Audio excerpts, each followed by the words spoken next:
Our third speaker is Mr.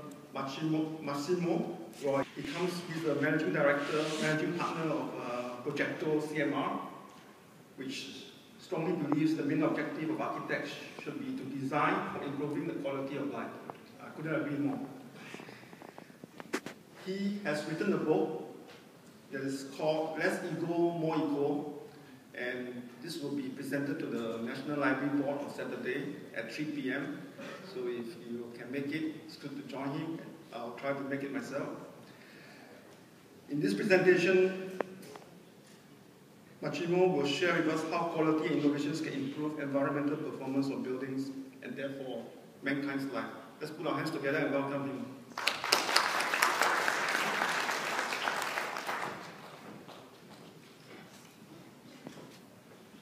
Thank you, Mr. Han. Distinguished guests, ladies and gentlemen, good morning.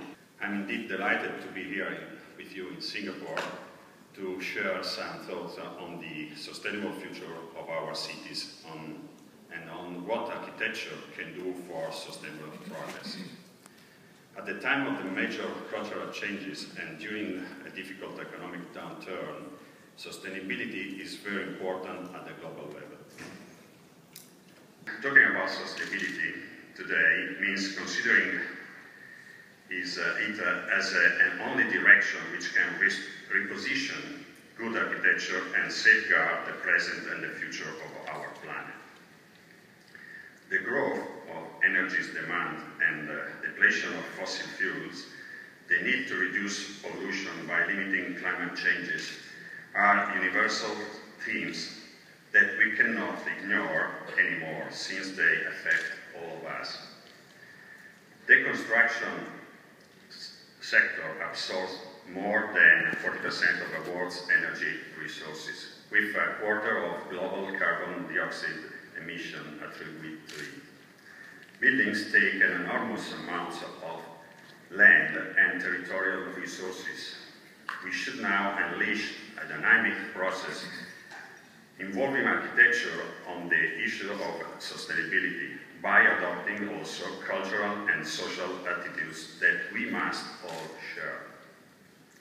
The architecture's role today is to activate global awareness on green culture to be declined for each and every place, their characteristics, peculiarities and differences. To do so, it's necessary to increase the technical skills on environmental defense and on sustainable buildings. We need to understand the real people's needs and how architecture can respond properly to those needs. We all need more and clear information on sustainability from economic, social, energy, architectural, and environmental point of view. To achieve it, we should create a community of sustainable constructions because all is connected. No one thing can change by itself. As highlighted in the last meeting in Italy Green Building Council, emphasizing the need of multi-level action to deal with these issues. We need then to share and spread the evolution of the green issues also at the cultural level, as it is not just a matter for the expert or the insiders. Clients and common people must be constantly kept informed on sustainability and on its impact on the environment and built space, so to support not only our present but also our future. Promoting debates, conferences, books, the use of new media, of social networks and internet in general is the right way to create a cultural awareness about the sustainability challenge. We need also to design in a multidisciplinary way.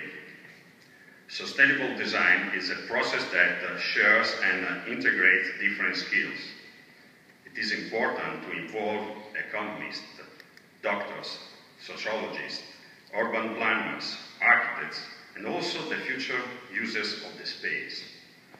This will allow exploring holistically the different aspects of the same issue, thus collaborating on the success of good architectural projects and common goals. The most important theme is the new role of architects. The first evidence of urban communities can be traced back to hunters and warriors meeting around the campfire. Then, with the passage of times, the campfire changed into an early form of agora, the piazza, or the square, generating the concept of the village, which then developed into a town and ultimately into a city. This century has brought us to the megacity, and the next step of evolution may be, well, the global city. Cities will grow tremendously, especially those in the southern hemisphere, and most of the new citizens will be forced to live in slums with a condition of extreme poverty. So how can we deal with this problem? The growth of slums is created by the rising economy and by new forms of urban physical organization. The emergence of the unsustainable pattern of megacities and the ubiquity of continuously sprawling demands, controlled urban planning policies with low environmental impact and with an equitable and a flexible distribution of resources for the future generation needs. Organize the development of the new cities throughout an integrated and sustainable design to promote the use of renewable energy is not easy. You have to be a visionary capable dealing with new needs and a director able of suggesting immediate responses. The capacity that cities have for modifying the environment and the urban economies must be closely connected to the sustainable models, and the consumption of natural resources should be monitored and controlled. As professionals, actors and spectators of this changing world, we need to strengthen the United Nations project to create cities that are more democratic, just, sustainable, and human. Progetto CMR has highlighted a possible roadmap for designing better cities for better life as per the logo of Expo 2010 in Shanghai, by suggesting 10 activities to be pursued for a green approach. First, change. The word change has a double connotation, technical and social. Cities reflect social, cultural, and economic changes as they are involved in the constant process of evolution. For this reason, architecture must offer flexible solutions and encourage maximum adaptation to new needs and technologies with minimum effort and cost. The concept of change must be adopted by every person who uses natural and built space if we are to support a sustainable cultural regeneration. Each individual should be responsible for promoting the new characteristic of the cities and of the environment to be passed to future generations. Second, tradition and modernity. Cities are the result of many layers of history and society. Designing today in a sustainable way requires a balance between preserving places and territories with their own identities, dimensions, and the new technological innovations.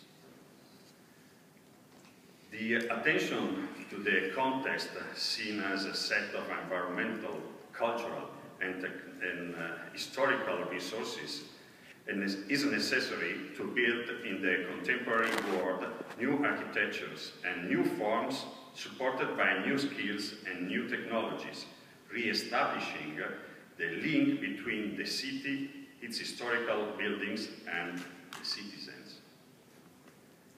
After all, the city is nothing more than a blend of tradition and innovation, memory and vision, and integrated development for better social and environmental quality.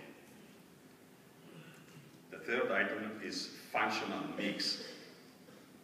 The modern movement theorists rejected the concept of combining homes and offices and built hyper-efficient single-function zoning. This has created, especially in the growing countries, a high dishomogeneous urban fabric, generating enormous daily commuting traffic, then waste large amounts of energy and producing pollution. Combining instead homes and offices, as it was typical in Europe or in Italy, linked to social, commercial and recreational activities within the same areas generates functional mix and social values.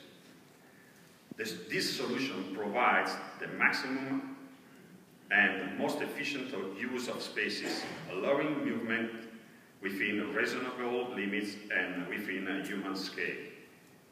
This produces also high standard and spontaneous security, with the space lived at 360 degrees by people from different social and cultural backgrounds. Fourth, transportation. A green sustainable city should clearly distinguish between public and private transportation and pedestrian mobility. It is necessary to provide a hierarchy of streets, main urban street, district street, secondary streets, and so on, to encourage the mobility of a pedestrian with cycle paths, increasing public transportation and intermodal mobility. This requires the reorganization of the freight logistic movement within the city and a significant reduction in traffic, ensuring better living conditions. It will be important to achieve the right compromise to keep everyday commuting within limits and reducing traffic congestion. Fifth, social interaction. It is important to recreate the concept of squares, parks, gardens, fontaines, special small mom-and-pop stores, reinterpreting the concept of public spaces devoted to social interaction and to the permeability of functions. We should design different degrees of urban spaces in order to stimulate and promote social interaction between people. Cities need to act again as a social glue, a role they lost in the invasion of versatile, fashionable architectures, yet indifferent to the people's needs, concentrating instead their attention on two important elements, culture and leisure. Sixth, eco-density. We need to save ground space by building upwards for minimizing the use of the soil and for creating different spaces at street level. The impact of a high building should be measured in relation to the surrounding context, local characteristics, and the microclimate generated on the ground level. We need to create at the street level open and livable spaces, avoiding the creation of extensive areas in shadows. 7. Sustainable building. It is important to build each building in a sustainable way and to design the building's physical, morphological, technological, and construction characteristics, starting from an analysis of the territorial, environmental, social, regulatory, and economic context. Green choice can reduce energy use, CO2 emissions, water use, and solid waste up to 70%. From an economic point of view, going green can decrease operating costs, increase the building value, improve return on investment, and increase the occupancy ratio. 8. Bioclimatic and bioenergetic design. We need to use vegetation and natural screens, convey sunlight inside buildings, utilize heat variation and heat masses for heating and cooling, as it was in the past. Use rainwater, utilize the wind and natural ventilation. So the concept of seaway design, that means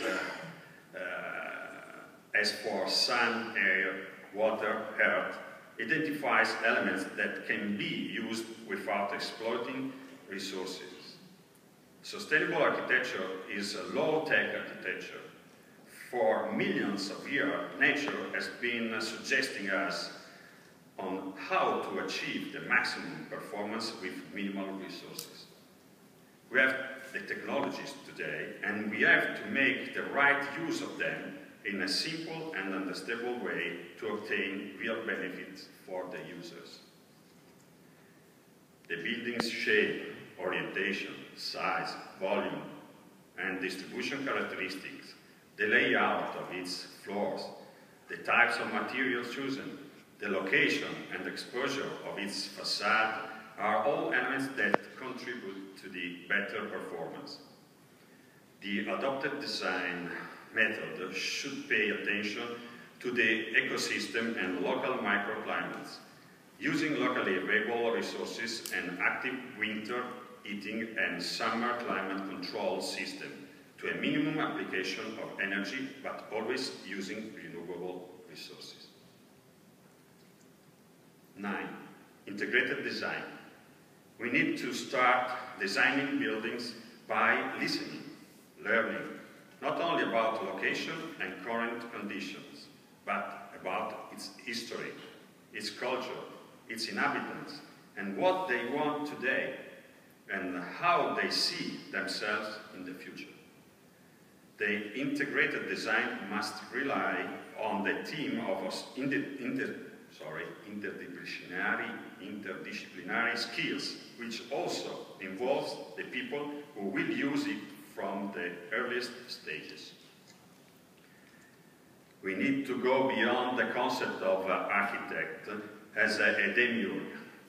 It is necessary to create a team and to involve in the project not only architects, but engineers, urbanists, also economists, sociologists, developers, investors, municipalities, and also the future users of the space, because they are all the fundamental actors on the stage for a true, good and sustainable architecture. Last but not least, quality. All architectural design has to be of the highest quality, both from a technical, material and regulatory point of view, and also as a value perceived by the people who use it.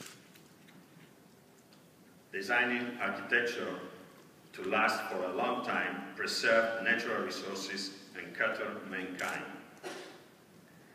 We need to consider to design as a process of sharing and integration, a dialogue between different technical and not technical skills capable of interpreting the architecture as an instrument to promote a better quality of life. A better quality of life demands innovation and a change for the use of built space. In order to survive, we must find ways to reduce our future impact upon the environment. And time is running fast. It is evident that a new approach to architecture and urban planning is the tool for dealing with unprecedented challenges facing the 21st century. What should we do today? We need a new ability to imagine a sustainable future of architecture in our cities. For Europe, this means committing to rehabilitate, recover, and maintain the historical existing buildings. Many of them can be adopted for new uses. While in the world's largest areas, where there is a strong population growth, it is necessary to plan and to design truly sustainable urban development. Companies, kingdoms, states are born and they die, while cities survive. They change name from town to megacity, and today to a global city.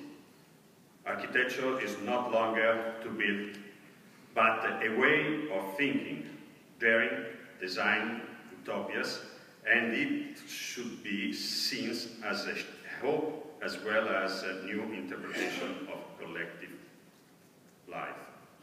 Today, architecture must satisfy not only the requirements of developers, investors, municipalities, but mainly the social expectation.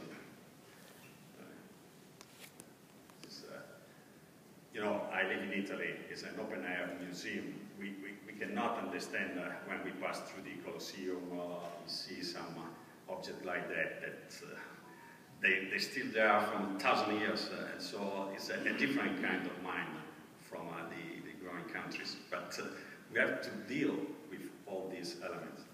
Today, architecture must satisfy not only the requirements of developers, investors, municipalities, but mainly the social expectation of the users, becoming part of an integrated quality process where human beings are the focal point of the design development. A building's or indeed a city's users can only generate a major change by behaving with awareness. This can only happen in the building or in the city where design on the human scale, truly catering for people's needs.